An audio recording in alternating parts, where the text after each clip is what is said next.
د صحابو په قرآن باندې ایمان و، د صحابو د نبی علیه صلات وسلام په احادیث مبارکو باندې ایمان و، مضبوط و. د موږ هم ایمان ده، د موږ داسې ایمان نه ده. حضرت علی کرم الله وجهه دی یو انار پیدا کو، دی انار ته ډېر خوشحاله و، ځکه هغه زمانه د فاقې او د لوږې زمانه وه. انار یې داسې په لاس کې نیولی د روان ده. یو بل مسکین صحابي دغسې کله د انار ولید، ورته ویل علي د انار ته مې ډېر زړه اوس. حضرت علي کرم الله وجهه هغه انار راواخیست، هغه یې ده ته ورکړو.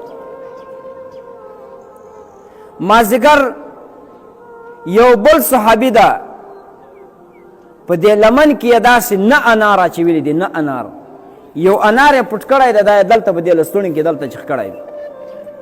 حضرت علی رضی الله تعالی عنه ته یې خپله جولۍ وغوړوله چې د تا دپاره چا دا هدیه را کړې ده، دا نه انار دی، دا واخ. حضرت علی رضی الله تعالی عنه ورته وویل ول دا د ما نه دي. هغه ورته ویل د تا دي، د تا دپاره یې را کړي دي. ده ویل نه دا د ما نه دي. هغه ورته په قسم درته یم چې دا ماته د تا دپاره چا را کړي دي.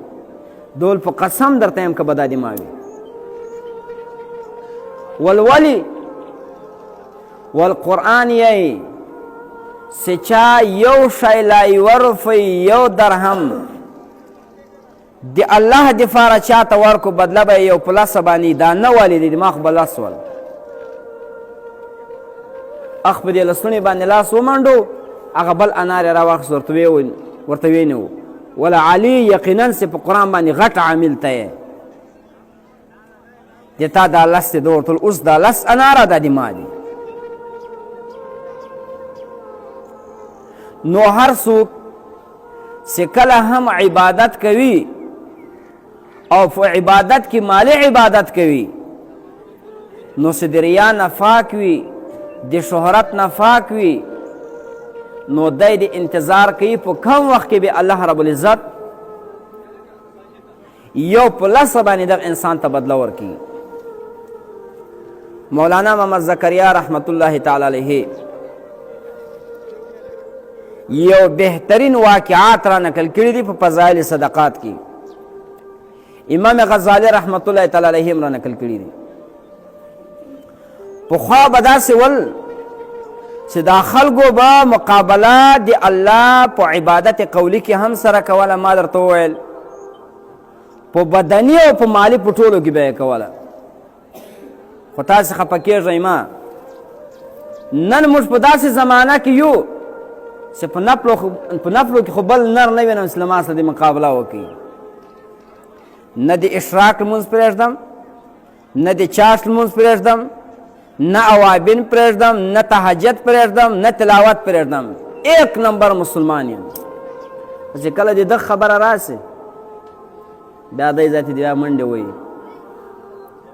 بیا دغه آیات ته دی غوږ نه نیسي چې الله خو دا هم ویلي د اسلام ورکوه، فرض زکات نه ورکوي، فرض زکات. دغه کس دا زکات نه ورکوي.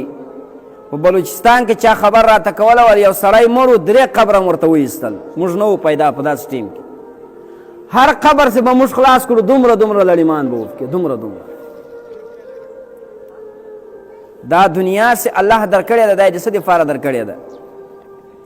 نه بهترین لباس، نه بهترین سوارلی، نه بهترین کور، نه بهترین خوراک، نه ښه د اولاد خدمت، نه د آخرت دپاره یو څه تیاري پکې کوي، بس ورباندې راګرځي لکه مار. خزانه یې میندلې ده، بیا به دی د دې دنیا نه خوند اخلي. ته خو به ځې دا خو به بل چاته پاته.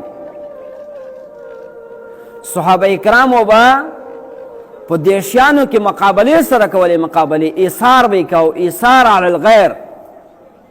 یو کتاب کې مې کتل